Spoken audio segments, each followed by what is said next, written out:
நண்பர்கள் அனைவருக்கும் வணக்கம். நண்பர்களே, இன்றைய பகுதியானது டிஎன்பிஎஸ்சி குரூப் 2, குரூப் 4 மற்றும் அனைத்து விதமான போட்டித் தேர்வுகளுக்கும் பயன்படக்கூடிய இந்திய அரசியல் அமைப்பு பாடப்பகுதி மற்றும் நமது சுபி குழுவின் சார்பாக நடைபெறக்கூடிய இன்றைய மாதிரி தேர்வின் தலைப்பானது 9ஆம் வகுப்பு பாலிட்டியில் இருக்கக்கூடிய 2வது பாடம், தேர்தல், அரசியல் கட்சிகள் மற்றும் அழுத்த குழுக்கள். இதனுடைய முழுமையான கல்வி தகவலானது தொகுக்கப்பட்டு ஒரு 43 தரமான வினாக்களானது தயார் செய்யப்பட்டுள்ளது. இந்த 43 வினாவின் பிடிஎஃப் லிங்கானது கீழே டிஸ்கிரிப்ஷனில் கொடுக்கப்பட்டுள்ளது. நண்பர்கள் பதிவிறக்கம் செய்து தேர்வினை எழுதி முடித்துவிட்டு விடை குறிப்பிற்கு இந்த வீடியோவை முழுமையாக பார்க்கின்ற பட்சத்தில் இந்த பாடத்திலிருந்து கேட்கக்கூடிய அனைத்து வினாவையும் எளிமையாக எதிர்கொள்ளலாம். நண்பர்களே, இந்த வீடியோ பிடித்திருந்தால் ஒரு லைக் செய்யுங்கள், நண்பர்களுக்கும் ஷேர் செய்யுங்கள். மக்கள் தாமாக பொது சேவகர் ஒருவரை வாக்களித்து தேர்வு செய்யும் முறையானது தேர்தல் ஆகும். இந்தியாவின் தேர்தல் முறை எந்த நாட்டில் பின்பற்றப்படும் தேர்தல் முறையினை பின்பற்றி ஏற்றுக்கொள்ளப்பட்டது? இங்கிலாந்து. இந்திய அரசியல் அமைப்பின் எந்த பகுதியில் காணப்படும் விதிகளுக்கு ஏற்ப நமது நாட்டில் தேர்தல் முறை அமைக்கப்பட்டிருக்கிறது? 15. நாட்டின் சுதந்திரமான நியாயமான தேர்தலை உறுதி செய்திட தன்னிச்சையான தேர்தல் ஆணையம் அமைத்திட வழிவகை செய்யும் அரசியல் அமைப்பு பிரிவு எது? 324.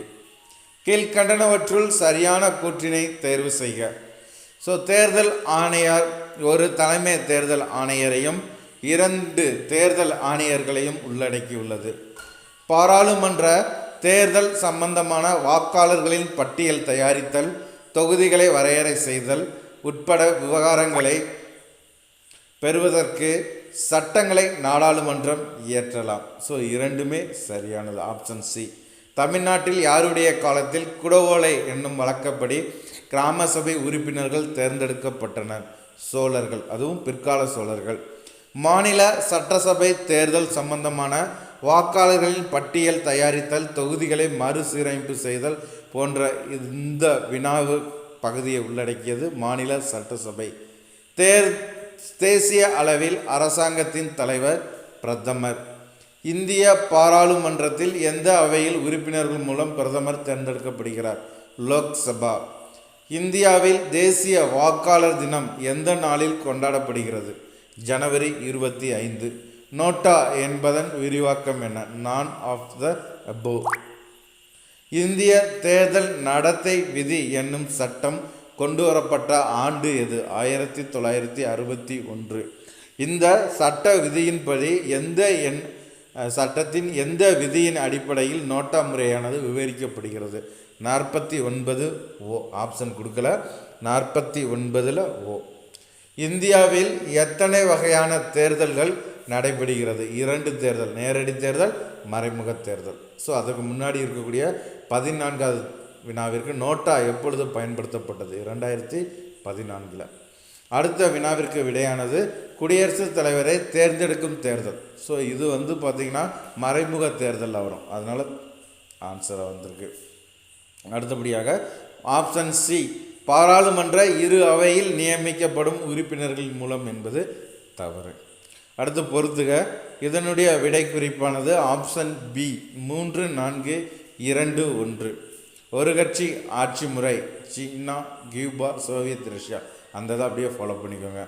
இந்தியாவில் உள்ள அரசியல் கட்சிகளானது செல்வாக்கு பெறும் பிரதேசங்களுக்கு ஏற்ப எத்தனை வகையாக பிரிக்கப்படுகிறது? 2. ஒன்று தேசிய கட்சி, மற்றொன்று மாநில கட்சி. ஒரு கட்சி குறைந்தது எத்தனை மாநிலங்களில் மாநில கட்சி என்ற அந்தஸ்தை பெற்றிருக்க வேண்டும்? 4. 2017ஆம் ஆண்டு நிலவரப்படி தேசிய கட்சிகளின் எண்ணிக்கை 7. பிராந்திய கட்சிகள் என்று அழைக்கப்படக்கூடியது மாநில கட்சிகள் தான் பிராந்திய கட்சிகள் என்று அழைக்கப்படும். இந்திய தேர்தல் ஆணையத்தில் பதிவு செய்யப்பட்ட ஒரு கட்சி தேசிய கட்சி என்று பங்கு பெறுவதற்கான கூற்றுகளில் சரியானது என்ன? இங்கே கொடுத்துருக்கிற கூற்று எல்லாமே சரி. நல்லா ஒன்ஸுக்கு 2 டைம் ரீட் பண்ணிக்கோங்க. எதிர்கட்சிகளின் தலைவர் பற்றிய கூற்றுகளில் தவறான வழியை தேர்வு செய்க. பிரதமரை தேர்ந்தெடுப்பதில் முக்கிய பங்கு வகிப்பார் என்பது தவறு. அழுத்த குழுக்கள் என்ற சொல் உருவாக்கிய நாடு அமெரிக்க ஐக்கிய நாடுகள். பொது நலன்களை பாதுகாக்கவும் ஊக்குவிக்கவும் தீவிரமாக செயல்படும் குழு அழுத்த குழுக்கள். அழுத்த குழுக்கள் எவ்வாறு அழைக்கப்படுகிறது? நலக்குழுக்கள்.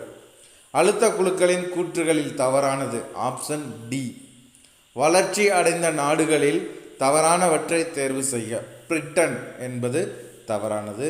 நாடாளுமன்ற சட்டமன்ற உள்ளாட்சி தேர்தல்களில் மக்கள் பெருவாரியாக பங்கேற்கும் பொழுது எந்த அமைப்பு வெற்றிகரமாக இயங்க முடியும்? மக்களாட்சி என்ற அமைப்பு. மக்களால் தேர்ந்தெடுக்கப்படும் பிரதிநிதிகள் வாக்களித்து தேர்வு செய்யும் முறை எவ்வாறு அழைக்கப்படுகிறது? மறைமுக தேர்தல். மக்களே தேர்ந்தெடுத்தாங்கன்னா நேரடி தேர்தல். மக்களால் தேர்ந்தெடுக்கப்பட்ட பிரதிநிதிகள் மூலம் நடைபெறுவது மறைமுக தேர்தல். இந்திய அரசியல் அமைப்பின் எந்த விதிகளுக்கு ஏற்ப நம் நாட்டின் தேர்தல் முறையானது அமைக்கப்படுகிறது? விதி 324 முதல் 29. இது ஏற்கனவே கேட்ட கொஸ்டின் தான். இந்திய தேர்தல் ஆணையம் ஒரு சட்டப்பூர்வமான அமைப்பு. இது இனிமே வரக்கூடியதெல்லாம் புக் பேக் கொஸ்டின். ஸோ அதனுடைய இம்பார்ட்டன்ஸ் கருதி வச்சிருக்கிறான். பல்வேறு அரசியல் கட்சிகள் தேசிய கட்சியாகவோ மாநில கட்சிகளாகவோ அங்கீகரிப்பது அல்லது அங்கீகரிப்பவர் யார்? தேர்தல் ஆணையம். தேர்தல் ஆணையமானது அங்கீகரிக்கும். கூற்று: இந்திய அரசியல் அமைப்பு சுதந்திரமாக செயல்படும் தேர்தல் ஆணையத்திற்கு வழிவகை செய்கிறது. காரணம்: இது நாட்டின் சுதந்திரமான நியாயமான தேர்தலை நடத்த உறுதி செய்கிறது. கூற்று காரணம் சரி, மேலும் சரியான விளக்கம். நோட்டா முறையானது அறிமுகப்படுத்தப்பட்ட ஆண்டு 2014. அழுத்த குழுக்கள் என்னும் சொல்லினை உருவாக்கிய நாடு அமெரிக்க ஐக்கிய நாடுகள். கூற்று: இந்தியாவில் அழுத்த குழுக்களின் எண்ணிக்கை அதிகமாக காணப்படுகிறது. காரணம்: அமெரிக்க ஐக்கிய நாட்டில் இருப்பது போல இந்தியாவில் அழுத்த குழுக்களின் வளர்ச்சி அடையவில்லை. ஸோ கூற்று மற்றும் காரணம் சரி, மேலும் சரியான விளக்கம் அல்ல. இந்திய தேர்தல் ஆணையம் எத்தனை உறுப்பினர்களை உள்ளடக்கியுள்ளது? 2 உறுப்பினர்களை. நர்மதா பச்சோவா அந்தோலன் என்பது ஒரு அழுத்த குழு ஆகும். விவிபிஏடி என்பது என்ன? ஸோ இது பார்த்திங்கன்னா voter verified paper audit trail. Option C சரியான விடை. ஸோ நண்பர்களே, 43 வினாவின் விடைகளையும் நம்ம ஃபுல்லாக பார்த்தாச்சு. சரிங்களா? இந்த வினாவினுடைய பிடிஎஃப் கீழே டிஸ்கிரிப்ஷனில் கொடுத்துருக்கேன். பதிவிறக்கம் செய்து தேர்வை எழுதி பார்த்து இந்த பாடத்தை இன்றோடு முடித்து விடுங்க. ஸோ அடுத்த பாடத்திற்கு மனித உரிமைகள் இதனுடைய வினாவிடை பகுதியில் நாம் இணையும் வரை இணைந்திருங்கள் சுபிக் குழுவினோடு. நன்றி நண்பர்களே.